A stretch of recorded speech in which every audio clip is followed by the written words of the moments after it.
Italo, hi, how you doing? Good. Thank you. And you? Yeah, not bad at all, actually. Not bad at all. Looking forward to what I hope will be the first of many podcasts and this collaboration between Confluent, the market leaders in data streaming, and Somerford Associates. Mm-hmm. Before I introduce myself, it'd probably be quite useful, actually, if you could give a little bit of background about yourself. Why are you Yeah. here? What makes you qualified to Mm-hmm. talk on the subject of data Sure. streaming? Thank you. Thank you for the opportunity for having me. I'm Italo Nesi. I have a degree in electronics engineering, but I think most of my life I was on the software industry, a bit on logistics, on finance, telecommunications. But software, it has been always my passion since I was 11. And I think I have seen, quite of different, change from the very early stage in the, let's say, late 80s until now. So there was a lot of change, right, from that moment to now. The way we handle data, the way we store data, the way two applications communicate, the way we present data to whoever needs to get that data.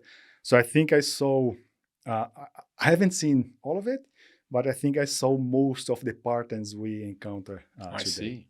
And so you now work in, or now you're now part of the Confluent team. Yes. I'm a sales engineer there, or a solutions engineer, as we call, or pre-sales, as some other industry call it. Okay. Yeah, on Confluent, and I have been there for 1 year and a half now. Wow, doesn't seem to be that long, does it? Yeah, doesn't time fly? Well, great to meet you again. Actually, great to meet you in the flesh, because we've been talking now for a year and a half on weekly meetings over Zoom. So it's good to meet you in the flesh, finally, Italo. Yeah. Well, my name is John Dee, and I work for one of, I think you only have a couple of partners in the UK. The company I work for are Somerford Associates. We are a technology reseller. I think unlike many of our partner technologies, we have specific engineering expertise in Confluent, which is quite a challenge. Mm-hmm. It's a very technical sphere, and so the company have invested quite heavily in this area. I've spent 5 years in Somerford. Before that, I spent a considerable amount of my life. I won't bore you by saying how many years, but I was in the army, and so the move from the army into information more broadly was probably quite a natural sort of journey for me. So really good to, as I said, really good to meet you again. And I think what I'd like to kick off. I mean, you mentioned about your background in data. Mm-hmm. Lots of conversations, lots of sound bites about how data is the new gold, mm-hmm. or the new oil, or whatever you want to call it. Why then is data streaming so important to businesses, and actually in the public sector area? Why is it so important? Mm-hmm, mm-hmm. Okay, yeah, that's a very good question. In fact, it's a question we get, quite often, from customers. Say, why should I, invest my time, or why should I go in that area? If I think if we analyze, let's say, an application, right? An application is producing data, for example. Could be a website, someone clicking on your website, anything, any data, post on a social media feed, whatever data. So I have an application generating that data through someone or whatever it is. If nobody cares about that data, we will not need to store, right? And in fact, there are some applications that generate data in memory just for the sake of the operations of that application. That's fine. Okay. But if by any chance you need someone or something to consume that data, then you need to think about a data store, right? You need to store that data somewhere. You might say, okay, but what if I have two applications and they are communicating to each other, and this second application needs to get the data from the first application? Do I need to store? Probably not. You might want to do for analytics purpose if you want to do something later with that data. But in that context, you will not need. But for example, let's say we need that data is being produced, and some other applications need that data, right? So what we do, okay, we generate that data and we push to a database. And that's what we have been doing since, the 70s and then the 60s. And way before my time. Yeah, I bet. So, and what's the problem with the database? Not exactly the problem, but it's how the database was designed, right? As soon as you have data inside a database, it sits there at rest, passively there. So you need to fetch that data. So imagine now you are producing data, and that's fine. You're writing data to your database. You can make sure that the data will be actually stored in the database. Perfect. Nothing wrong with that so far, right? But now the two problems are, the first one is, what if I need to react as soon as the data is produced? That's fine. I can have in a database. I can have my application just polling that database, say, do we have this data? Do you have this data? So every hour, every minute, or every second, depending on how much quick you need that data. Yeah. So you need to be hammering, that database to get the data. And that to be only one application, right? What if you have, hundreds of different applications? Which is quite likely in most businesses. Exactly. So you put a lot of load or stress on that database. Not necessarily one, but you can have several, database. But you have that pattern that you have to be fetching data. Even if you don't have data, you have to be there pulling it. Do you have the data? Do you have the data? And the other thing is, okay, if my database can cope with that, if I can, I don't need the data, let's say every second or I only need every hour, that's fine. But the other problem is, once you fetch the data, how do you make sure you're not going to fetch the same data again? Yep. So you need to have some logic on your application fetching that data. Say, okay, do I have this data? Yes, I have. Did I read that data before? I think I did. So you need to have some logic to avoid reading the data twice. And worse, missing data out. So that pattern was working quite well until early 2000 or 2010. That's when there was the need when the founders of Confluent, they're working for Jay a company. Krebs? Yes. No less. Yes, and Yung Rao and Nera. They were working from LinkedIn, and they had they visualized that there was a problem. They could not cope with collecting all of those comments and likes and feeds, from the users of LinkedIn. So they had to develop something new, and that's when they come with that, let's say, a way of doing things. What's the streaming way compared to a database? What's the difference? Is that once you produce the data, you're gonna have in a state store. However, the pattern to write data and to consume data, it's much more efficient than in a database. As soon as you have the data in, whoever needs that to have access to that data will get it immediately. And the way that data stream platform was built, it will make sure that once you get that data, you will not get it again. You do not need to build, let's say, a logic on your end to make sure you're always getting fresh data, the latest data, and you're not missing data, and you're not reading the data twice. You could, but then you have to make sure that you're gonna. So that was the main drive for data streaming, right? And that's one of the patterns. One of the there are several use cases on that, on how to actually react in real time for the data. Oh, I see. Okay, and so. Once the founders of LinkedIn had seen this this challenge with all of this data that was collected from all of these applications, and making sure there was no repetition, and making sure that it was appropriately exploited, what was the next step then? So how do you take that to the next level? Yeah, so they need to have, let's say, scale, right? I mean, how they can make that, let's say, a real product. So they had, when they first developed Kafka, it was part of, they made it an open source project, right? I mean, anyone could contribute to the project, be part of the project. But then they decided to submit to the Apache Foundation. The Apache Foundation has a series of, let's say, open source projects, but they're under, the Apache, let's say, umbrella. There are several, different open source projects under the Apache Foundation, and Kafka was on one of them. So it becomes Apache. That's Apache Kafka. Kafka. Yes. And it's still an open source project. There's hundreds of contributors and from people developing software, people writing code, people writing documentation.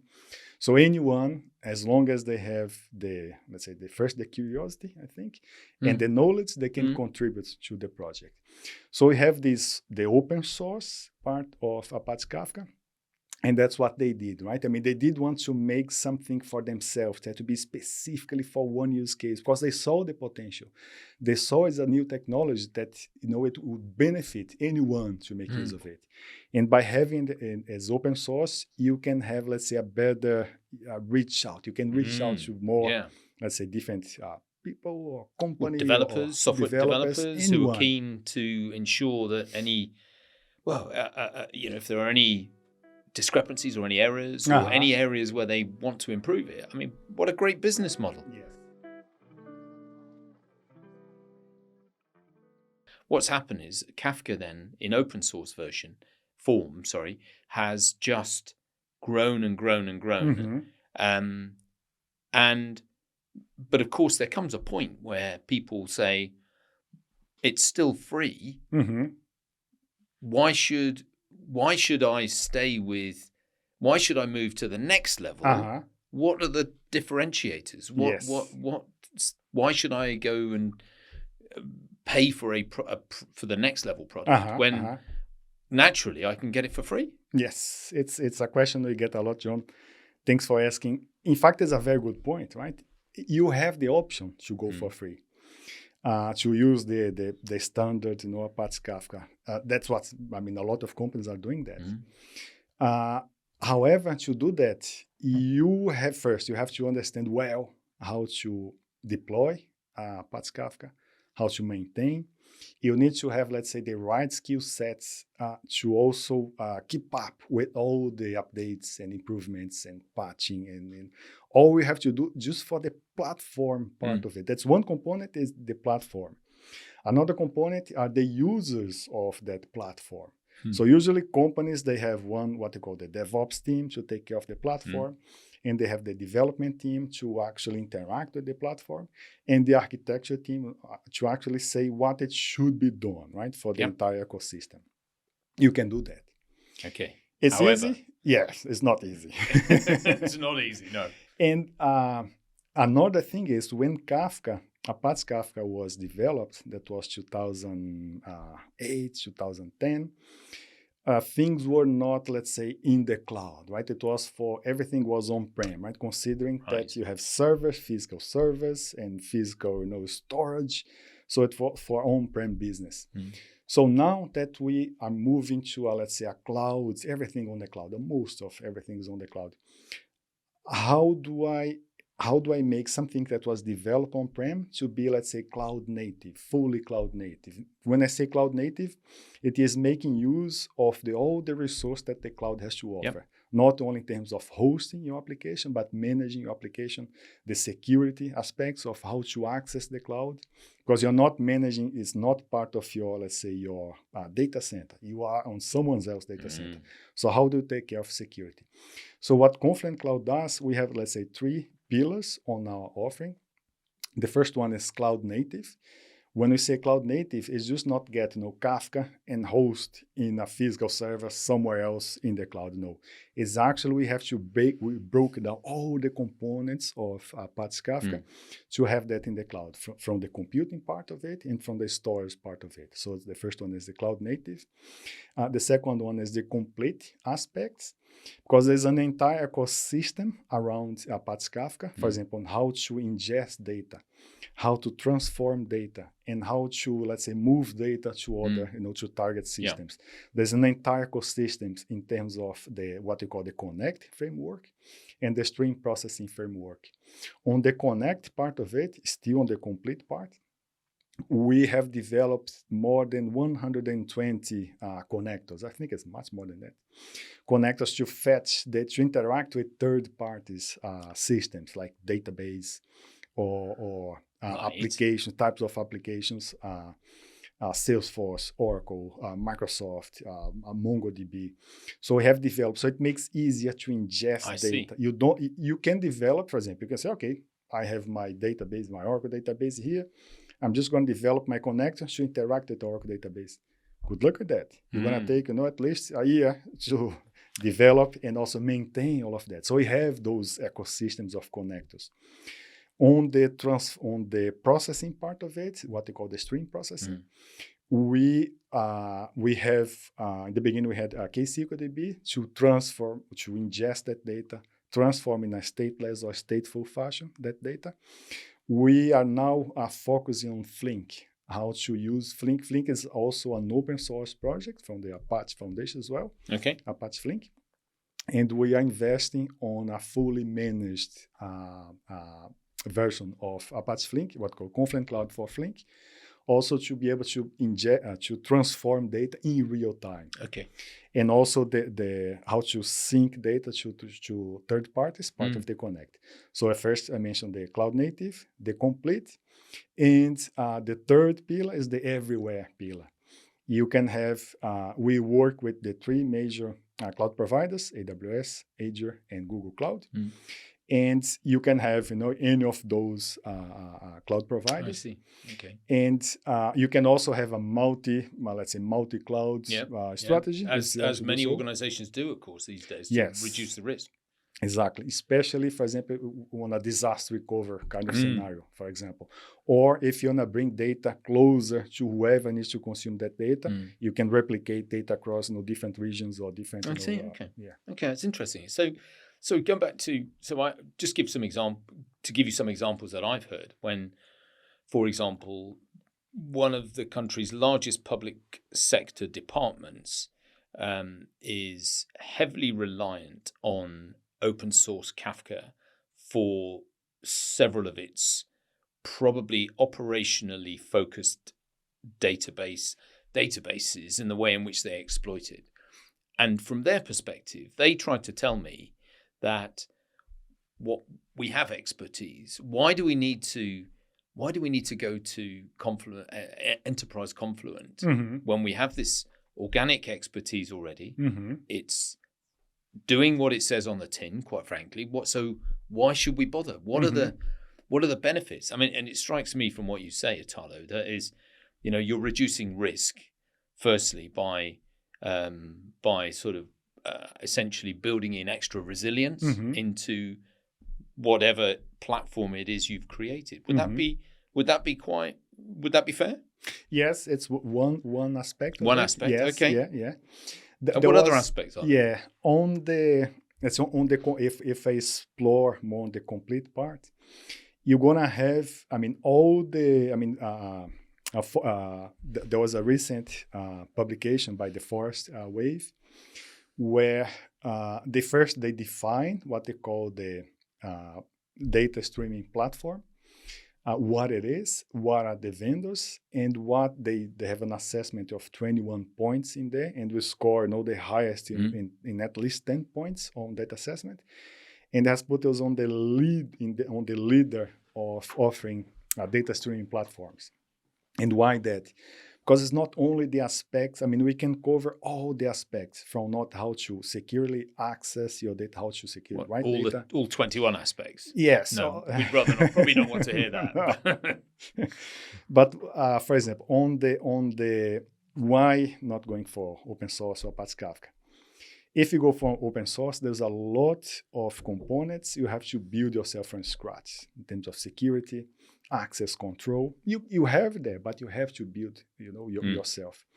And also, for example, we talk about a platform and how do you maintain the platform? We'll do the maintenance for you, upgrade for you, and all the operational aspects, but that's only one part of it. You as a user of that cloud, Confluent Cloud, the SaaS offering, software as a service, we offer you all the components you need to actually manage your resource. You need a new cluster, you can spin up a new cluster. We'll take care of the cluster for you, but it makes it easier for you to manage the resource. We scale up and down the resource you need. For example, we have retailers that they need to scale during the Black Friday event. Like, for example, they have to 2 days before, they have to scale massively up. When the Black Friday is down, then they scale massively down so they can cope with Okay. that peak. So there's a lot, all of those aspects we add on top of Apache Kafka to Okay. make easier for, to reduce your time to market, reduce your operational complexity, to make sure that you can scale up and down, Sure. depending on the seasonality of your Okay. business. Okay. Well, I tell you, Italo, that all sounds really good, actually, and perhaps we can dig into that in the next episode of our podcast into data streaming platform with Confluent. But for now, that was superb. I've certainly learnt a lot, and hopefully, all of our listeners have learnt a lot as well. So, Excellent. Thank you. Thank you. Welcome back for the latest in our series of podcasts about Confluent and its utility in the business and public sector space. Last time we spoke about Kafka, and we then sort of touched on Confluent Enterprise and the sort of key differentiators. Why organizations would be it's far more sort of cost effective for them in the longer term for them to invest into a platform like Confluent, Confluent Enterprise.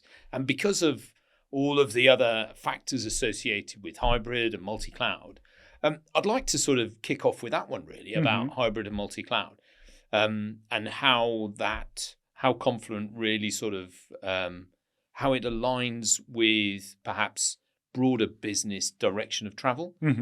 Could you explain that to me in a little bit more detail? Exactly. Yeah. I mean, we see a lot of companies moving from on-prem to the cloud, and it's not an overnight thing, right? You'll not say, okay, this week I'm on-prem, next week I'll be on cloud. It's not like that. We wish would be like that. Sadly not. There's a lot of, and then in the meantime, I mean, you have to prepare your entire strategy in the cloud, how you're gonna be in the cloud, and once you are there, you can start migrating data across, right? From the data you already have on-prem, from your applications, let's say the ones producing data, the one consuming data. In some points, they'll be on the prem, and then they'll start shifting to the cloud. So there will be, let's say, in between, when you are doing all of that transition, you're gonna, coexist on-prem and cloud, for quite some time. And then with Apache Kafka and Confluent Cloud, it can help how we're going to move data on-prem, the data you had from now to the past, and any new data that you're starting to produce. So you can actually have all your, let's say, your legacy data, your legacy applications producing data, and then you can have, let's say, this link or this funnel with the cloud. We're pushing that data to the cloud. And when you are comfortable with the data, have the cloud, you can start migrating, let's say, your data stores, your applications, your producers and consumers, to try to make it seamless, right? Because you don't want to say, okay, I'm sorry, customers, for next 2 weeks, we'll be off. Thank you very much, because I'm doing the transition. Bad for business. Yes, you don't want to do that.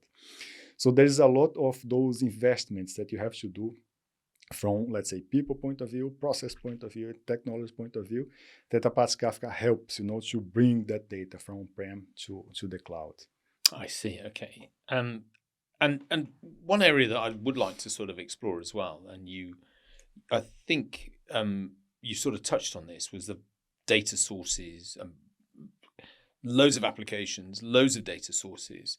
Essentially, we're talking about the Internet of Things. And what I'm keen to understand is the ability of Confluent to deploy at scale, to be able to service and to be able to support a business. Could you sort of explain that in a little bit more detail for the uninitiated like me? Yes. And IoT, Internet of Things, is a passion of mine. In my previous life, I was working exactly on IoT, developing applications on what you call the edge layer, where the device are, producing data, and it's a lot of data. It could be no tiny device, producing data, but if you have 1 trillion device, it's a lot of data, right? Although it's small data, but when you scale that for several hundreds and thousands and millions of devices, you start to have, you need to scale, right?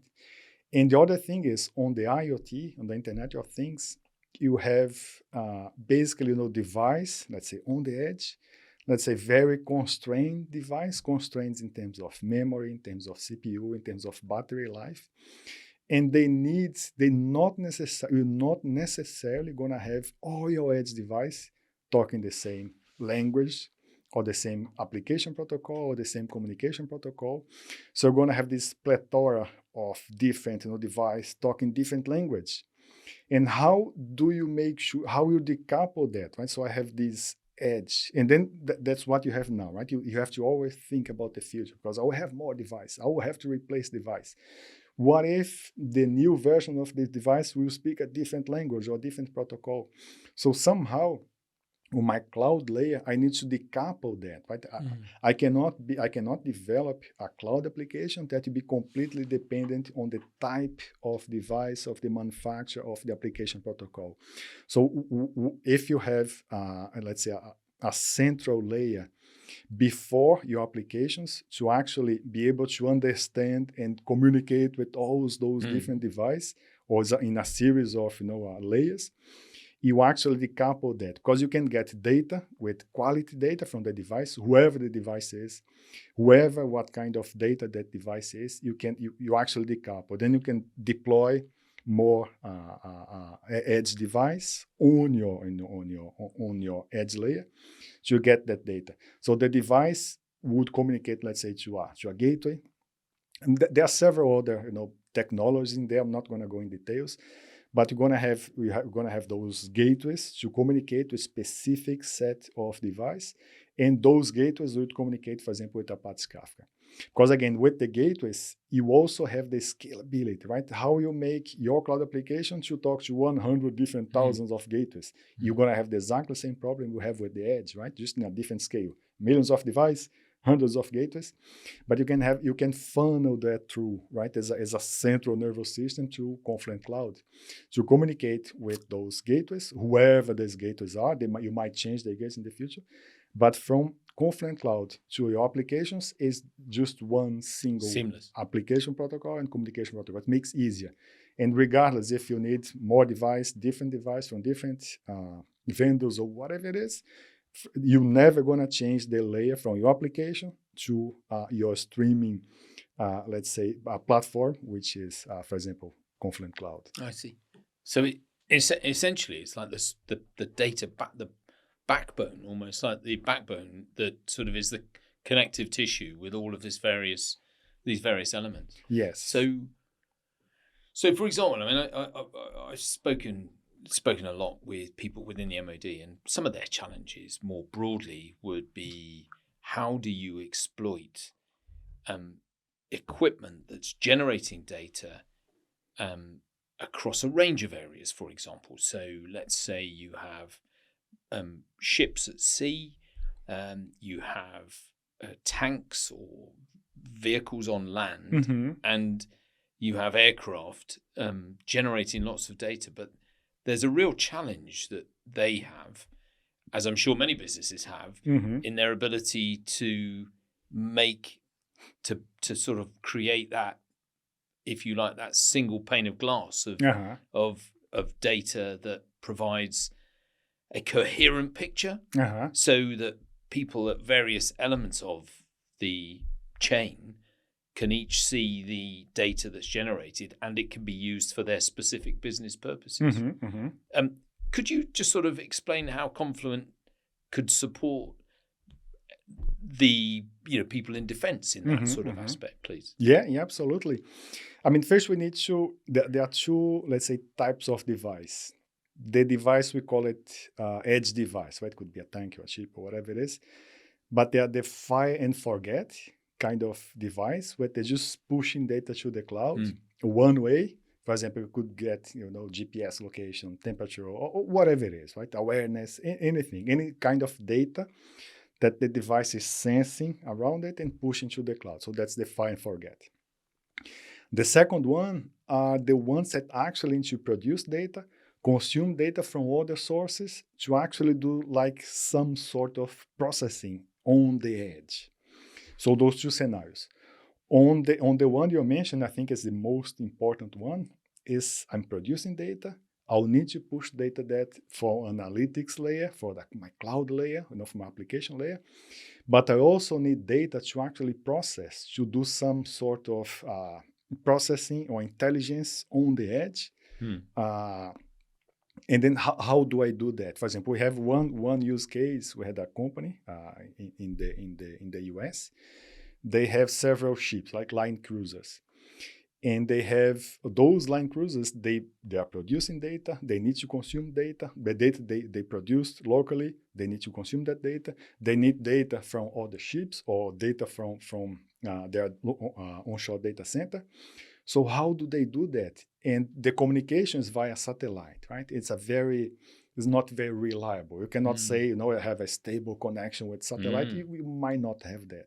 So what happens if I'm transmitting data, if I'm consuming data, and my link with the satellite, it's gone, right? I mean, what do I do in that moment? Which is quite possible. Yes. So what we did on those cases, we pushed Kafka to the edge in the form of a Confluent platform where you run on-prem. So they'll have their, on those ships, those line cruisers, they'll have, let's say, those mini data centers in there with Apache Kafka.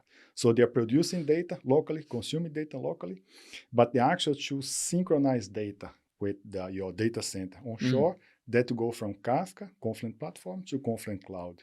So the way two Kafka systems communicate to each other, you can guarantee what we call the exactly one semantic, right? If you need to synchronize data both ways, you can do that without make sure that if in the moment you transmit data and you have a problem with your satellite, uplink communication, it will resume exactly from where it left off, right? There's one of the features that we have developed is what we call cluster linking.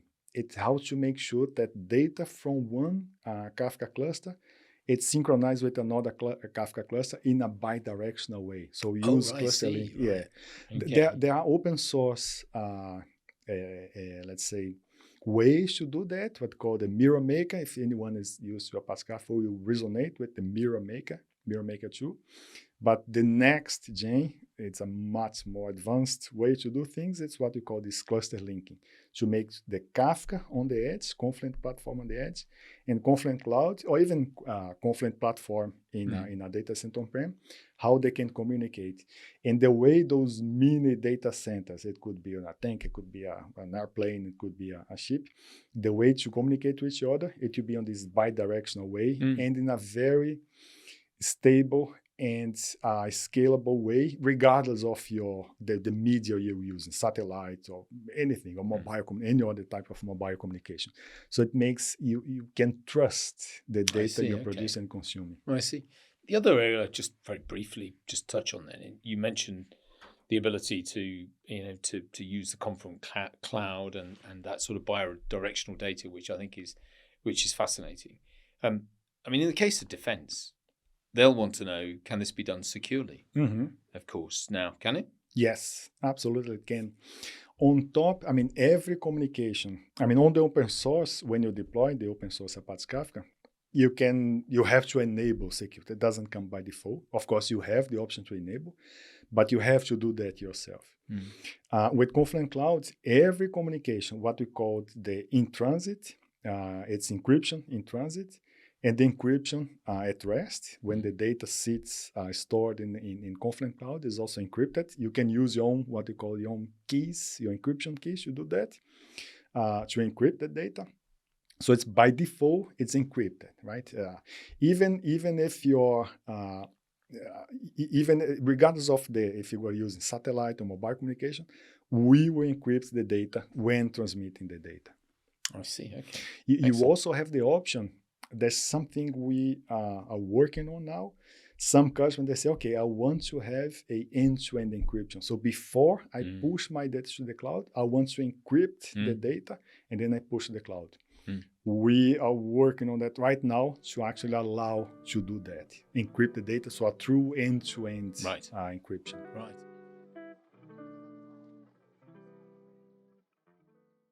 I'd like to sort of move away slightly now and into another area, data fabric, data mesh. it's very it's becoming increasingly a prevalent phrase and increasing terminology. I think Gartner used the term probably for the first time last year. Mm-hmm. But can you just explain to me then where does Confluent fit into that? Okay. Yes, I will start with data mesh, because we have a data mesh and data fabric. They're, let's say, two different architecture styles. On the data mesh one, personally for me, is a very interesting, is one topic of my interest. It's when you start treating data as a product, right? What do I mean by that? You have domains producing data. A domains could be a department on a company, or partners, whoever's producing data. So the ones producing data, they should treat data as a product, right? Data as a first-class citizen. What do we mean by that? Because before, when I had, let's say, a client and a server working, the data would be just a byproduct of how the client communicates with the server. The server say, okay, if you want to send me data, you have to send using this communication protocol, and you have to send exactly those data. If you send anything more or less, it will not work, right? So data is a byproduct, because data is dependent on the way the server needs to get that data. So when you treat data as a product, first you need to, let's say, eventualize the data. What do I mean eventualize? It is to treat data as events, right? Small chunks of data. For example, a purchase order. If I'm buying something on a retailer or whatever it is, I can produce an event. What will be an event? How many items I'm buying? What's the kind of item? The price of the item. If I applied any discount on that moment, who is the customer, to identify the customer. So you can, in that moment in time, you can represent exactly what that purchase order was. So that's one event. And you say, okay, what if I cancel my purchase order? Do I delete the event? No, the event is immutable. If you actually want to cancel the order, there will be another event that will actually represent the cancellation of a previous event, right? So always pushing events. If you have, let's say, if you have, let's say, one event, we can compare one event as one fact, right? Event is a fact. I know exactly what happened. When you combine events on time, they become a story, where I can rebuild or recreate a story based on those small events. So that is when I say eventualize or treat data as event, you're producing that data. You can make sure we have ways using Confluent Cloud to actually have data quality rules to make sure the data you're producing complies with what you call a data contract, complies with that specific contract for the data in terms of structure, in terms of validation rules. It can comply with that. So that's the first pillar. So there's a built-in governance mechanism as well. Yes, on Confluent Cloud to actually guarantee. It's part of what you call the stream governance package of Confluent Cloud. One of them is the stream quality, right? How to ensure quality when you're producing and consuming data. So that coming back to the data mesh. So that first one is those domains producing data with high quality. Because on a data streaming platform, the ones producing data, they are decoupled from the ones consuming data. Okay. So the data becomes, let's say, the first-class citizen, because you first define what's your data product, and whoever needs that data will be able to consume, right? So now the server or the application will not dictate what kind of data I need, but the server will actually need to understand that data. And once you understand how you can make sure that, if that data evolves with time, the structure of data evolves with time, how do I avoid breaking, the consumers of that data? So that's when it enters down the data quality, the stream governance part of it. So that's in a data mesh, that's one of the main pillars, right? Data as a product. The ownership of the data now is for the one producing. I'm not just pushing data to a data warehouse and someone will transform that data later on. No, that let's say that would be how we were doing before, right, in the 2000s, right, using what you call ETLs, extract, transform, and load. Like you just push, a lot of data to a central place, and a different team that does not know your data, might not understand your data, but somehow need to transform that data and make it available somewhere. We just shift that, right? Just shift to the ones producing data to actually produce data with high quality. There's other pillars on the data mesh, but the point I want to make, just to try to differentiate that from a data mesh to a data fabric. In a data fabric, the main difference from a data mesh is that on a data fabric, you want to have that common layer. For example, the IoT is perfect for a data fabric scenario, because you need a common layer to actually ingest data from several different data sources. And then once you have that data in, it makes easier to consume that data, right? You don't need to talk the language or the protocol of the device or whoever's producing data, but you're going to talk, let's say, a language that this middle layer will understand, right? You'll be able to produce you the data. You're not necessarily treating data in a domain as in a data mesh, but at least it makes easier to ingest different data, different source of data, and how to share that data with whoever needs to get that data in real time or not.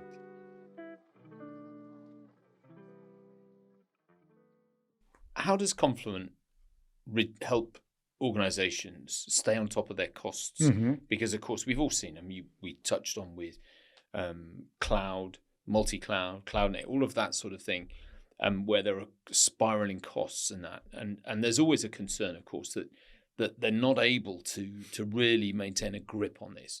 How can Confluent help them do that? Okay, I think we make that very easy from, let's say, from a operational point of view and from predictability point of view.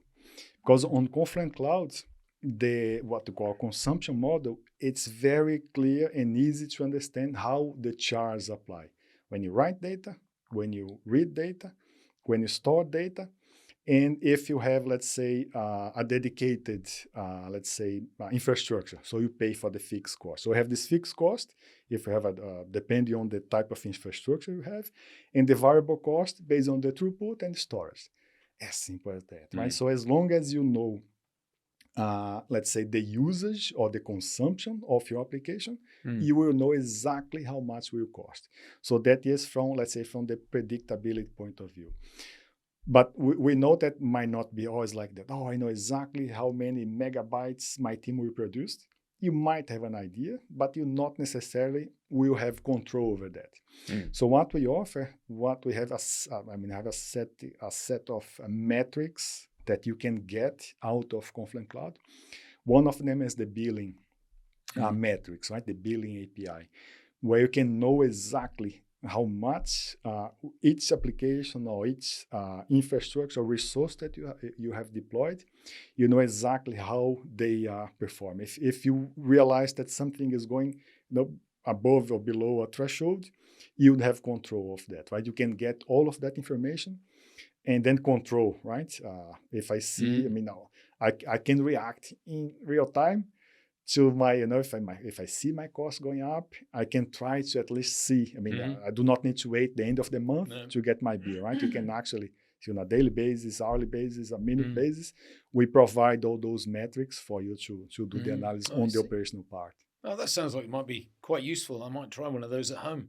So, but Italo, thanks ever so much. I think that probably enough for that particular session.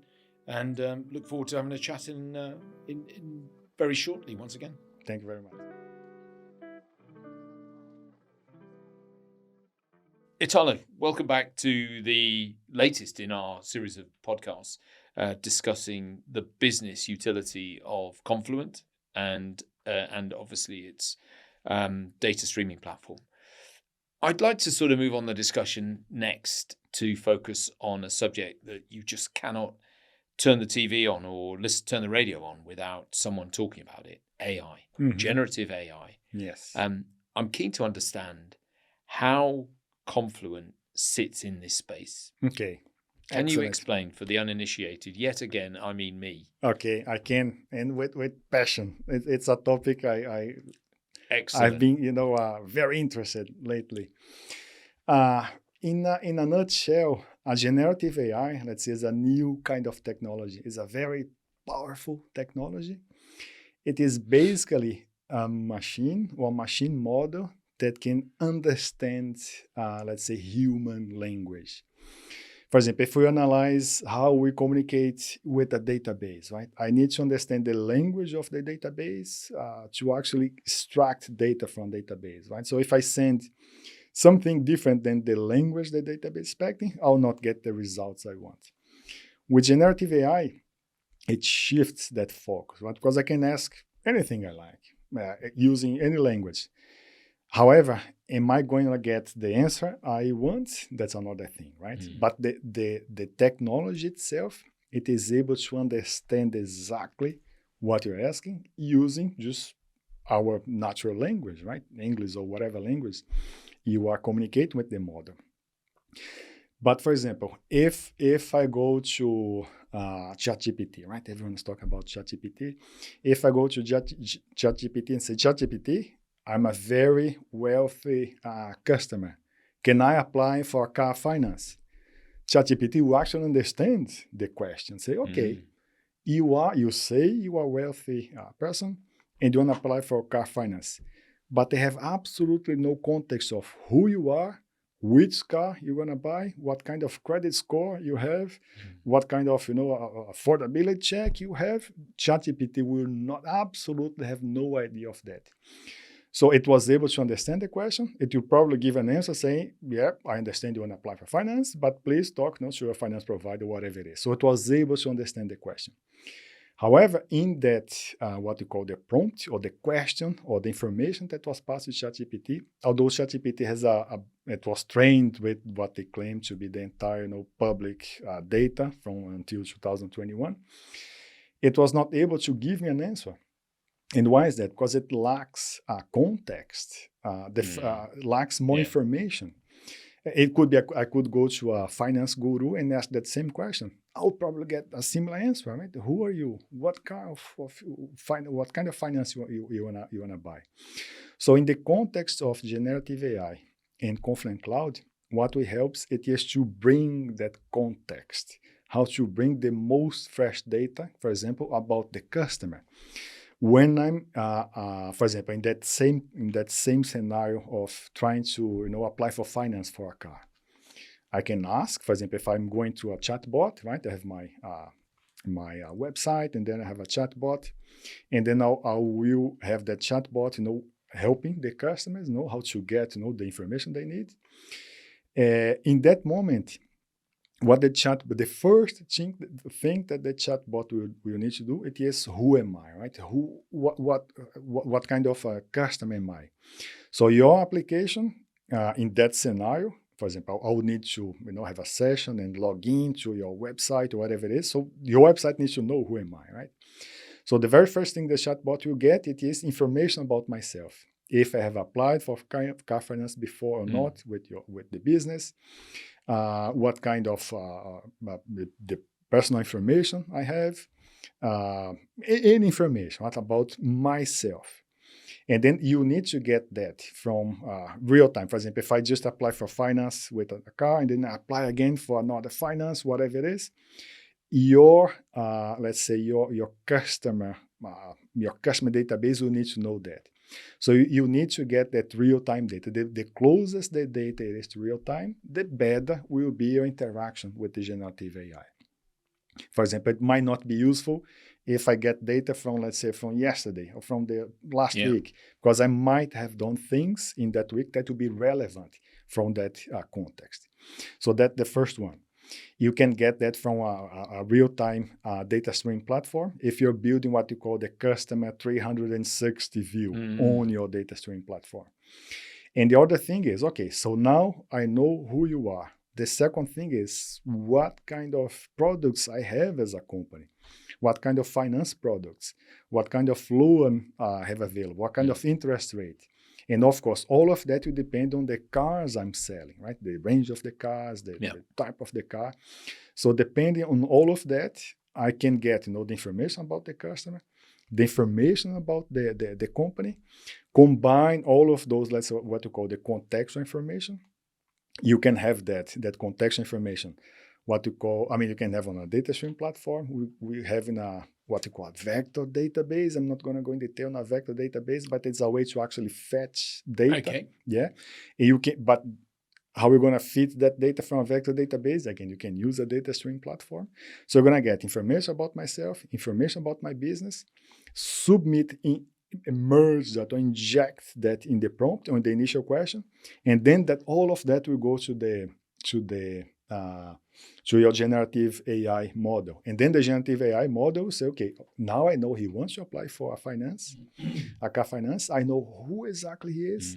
I know what kind of products are available. And then you're going to have a much more richer. I see. It's interesting, actually. So now, just for context then, I was just sat there thinking when you were talking about that. So I have a credit rating app on my phone. And if, for example, I were to apply for a series of credit cards or for finance agreements, and there are searches against my address or against me, the reality is that very quickly the app is able to record all of that activity because it's using that, because it's got more of the context, and then it generates a rating number based on a series of algorithms, presumably.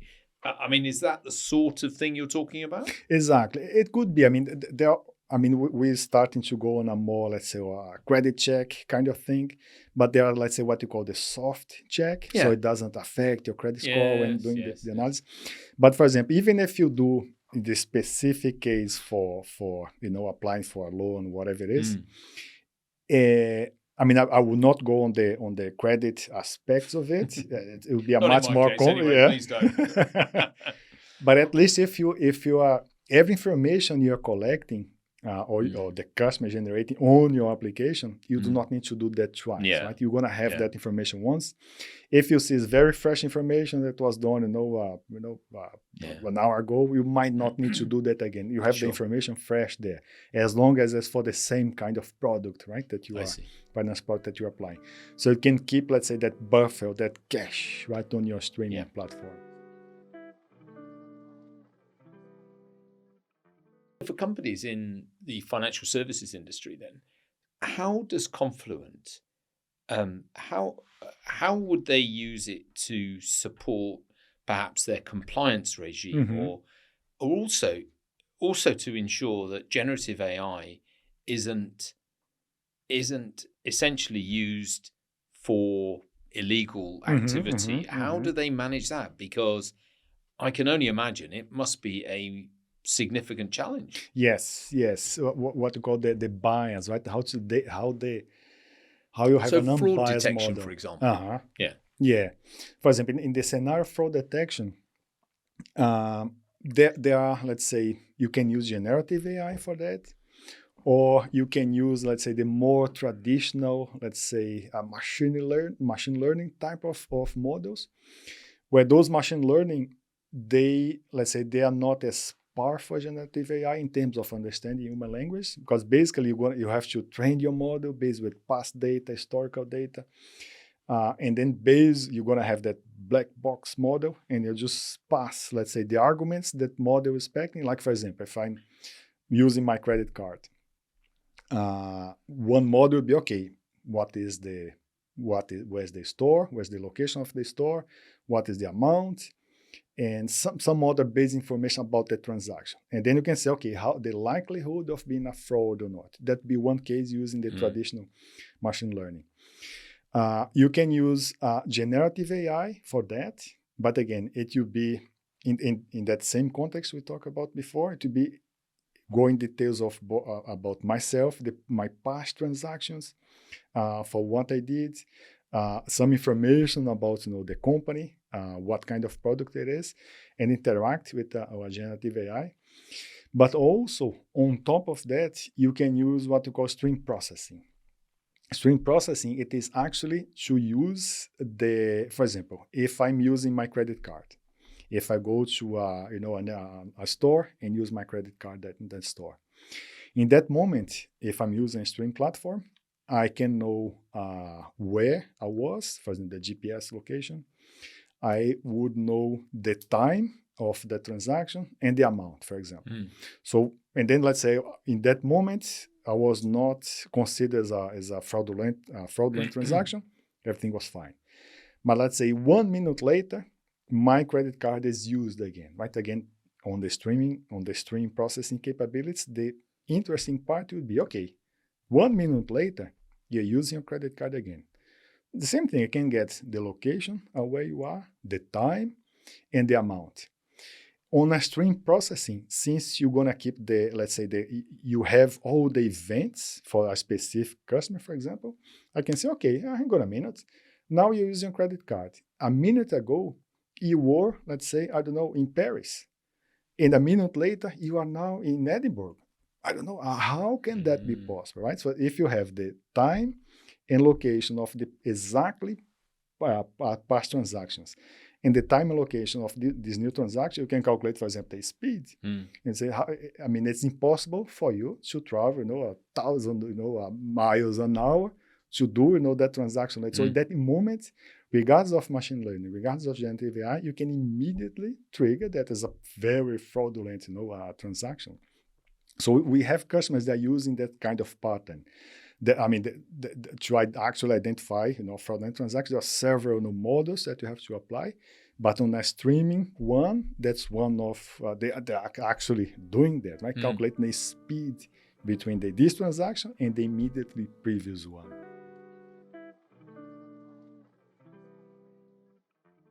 So, Italo, we talked about generative AI, and you gave a fascinating insight into its utility across a variety of areas in business and in the public sector. What I would be keen to understand, though, is what's next. Surely this generative AI it's going to be around for a long time, but what do you see as likely to be the next sort of evolution of Confluent? It's a very good question, a very interesting one. I think we're at the very beginning of the journey with generative AI. The technology we have already, it's extremely powerful. It's fascinating.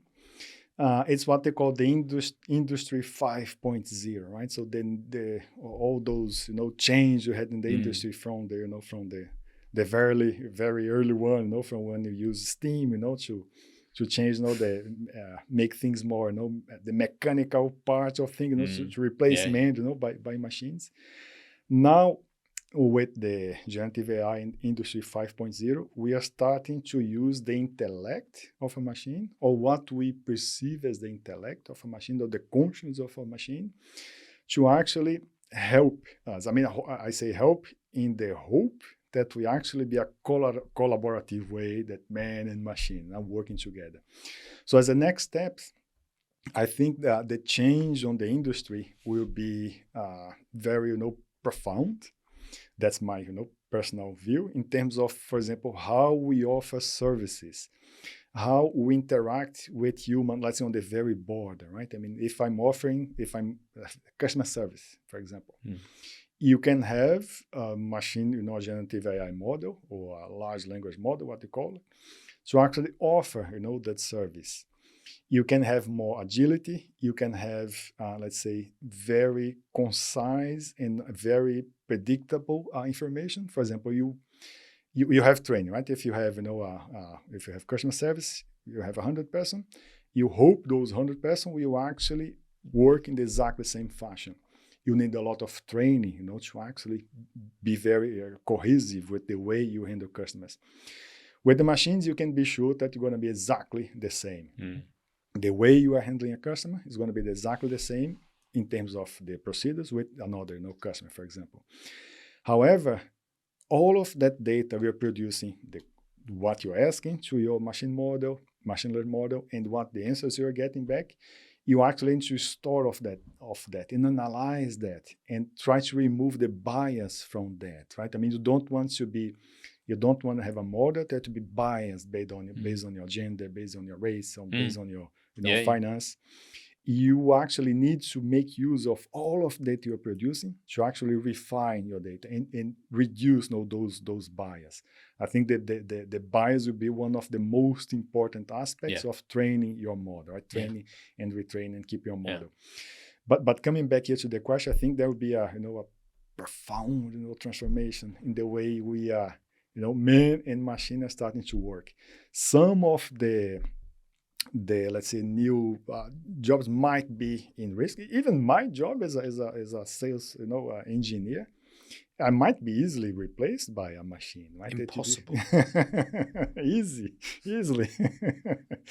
So I think there will be those. There still be an adjustment way of how we interact with machines, and how we as a business or we as an institution, how we offer service, right? And I think there will be I think the change has just started.